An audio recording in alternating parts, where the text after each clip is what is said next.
Everything you and I have ever been taught about the short game is apparently wrong. My coach recommended me to a guy named James Sieckmann, and he's the #1 short game instructor in the world. So obviously I didn't go see him. I can't afford that. But I read his book. His book is a lot cheaper than a lesson. So today we're talking about how and why what I've been taught, and probably what you've been taught, is not always the optimal choice when it comes to short game. I've really struggled inside of 100 yards and even worse inside of 50. So I'm hoping this is the cure. As you can see here, we have cones set out today at 30, 40, 50, 60, and 70 yards. And that is gonna be our benchmark. We're gonna try to hit each of those cones. If you're like me, you were probably taught this is how you chip. Take the shaft, you lean it forward, you open your stance, ball back in the stance, and then you hold off the face through impact. Just kind of like a little punch and run. And that has its moments. I'm still really like to chip like that when I want a low check-in runner. But what you can't do with that is hit a high, soft landing shot. And you certainly can't take this technique and hit it from 60 yards. Probably gonna get some heels, you're probably gonna get some blades, and you're probably gonna end up not close to the pin. Trust me, I know from experience. I got plenty of experience not being close to the pin from 60 yards. Sieckmann teaches a different technique. He calls it the finesse wedge. And Sieckmann, I apologize in advance if I screw this up. This is not intended to be a James Sieckmann lesson, all right? This is me working on wedges because we're about to go to the Wyoming Open, play a really short golf course where we're gonna have a bunch of wedges. Speaking of the Wyoming Open, if you haven't got your shirt, there is still time, but it is running out very fast. We have Ben Utah golf shirts. We're gonna fund our trip to the Wyoming Open through the sales of these shirts. I have a different video talking about that if you wanna watch the full thing. As of the release of this video, I will already be landing in Colorado, but the tournament doesn't start till July 11th, so you have until then to get your shirt. So thank you if you've already got one. If you haven't, use the link down below in the description. I know you're gonna be happy with the quality, and I'd be happy to have you there with me in spirit, because I will be wearing this shirt as well in the tournament itself. So this is just a big, important tournament that I want to share with you guys. And hopefully some of this wedge work we're getting in right now will help us post a low score. And ideally, it looks something like this. It's a lot more tempo, there's a lot less body speed, and the club face does a lot more of the work. And we get a really nice, high, soft landing shot.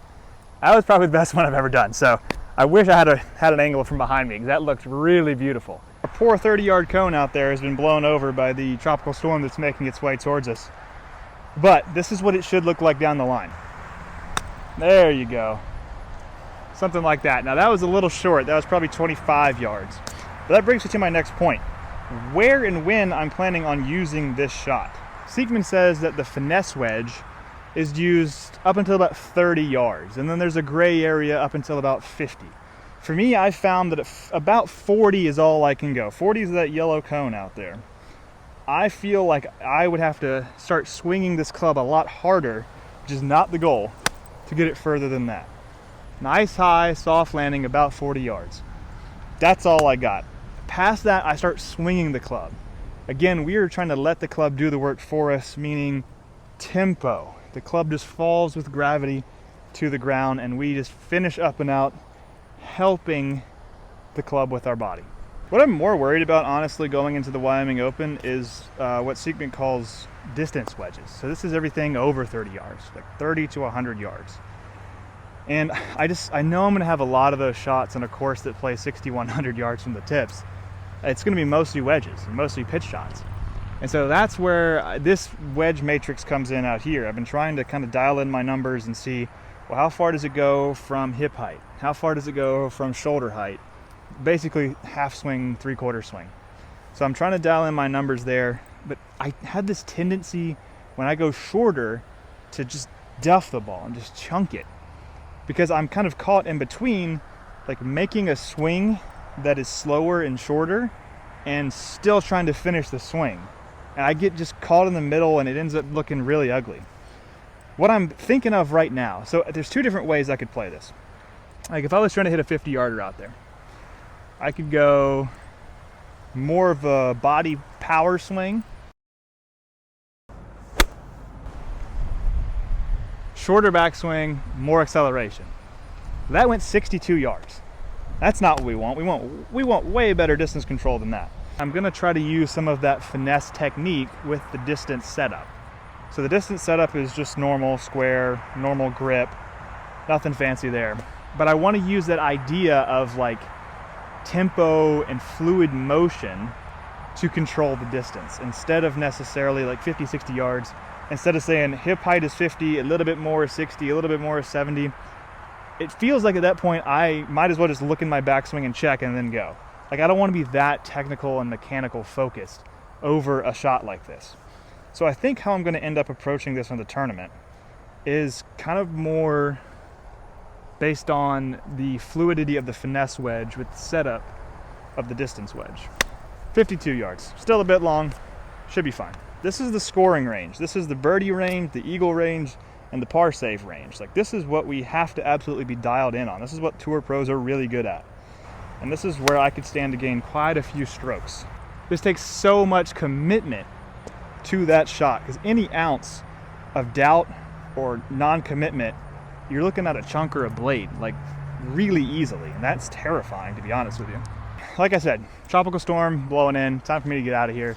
But I wanted to have a video this week about what we were doing. And this is exactly what I've been working on for the last 2 or 3 days, really just trying to get my distance and finesse wedge numbers dialed in. This is a whole new concept to me, and I understand maybe it's not the smartest thing in the world to introduce a whole new concept of wedge work right before a major tournament. Yes, and I think I'm good enough and talented enough to make it work. I think it's definitely going to be better than what I've got. Like I was so bad from inside of 60 that it really just can't get worse. So that's why I feel pretty comfortable taking this into a tournament. And I got a few days of practice on it now, maybe a week. So it feels a lot better than it did when it started. I hate saying this is the cure or this is the fix to a golf problem. It's never like that. It's just not how golf works. It's just you find things that work for you or feel good for you, and you have to continue grinding on them. Nothing is a cure-all in golf. If anybody tells you otherwise, they're lying to your face. And as I progress, as we go, we'll continue to do more and more work on this Sieckmann technique because I do really think it's good. It's been really helpful in around the greens and 30-yard areas where that low runner just doesn't work. And so I think having that high, soft shot is going to be really, really important as we get to better greens, faster greens, harder greens, with pins that are more and more tucked. So thanks to my swing coach, who we will meet, we will talk about. That's for a future video, for recommending me to James Sieckmann's book, and I'm really happy with where it's going right now. Thanks to everybody out there in the gallery for following along. Thank you if you've already bought a shirt. Thank you for your support. I'm really looking forward to the Wyoming Open. This will be the last video I post before that, so wish me luck, and I'll see you guys on the other side.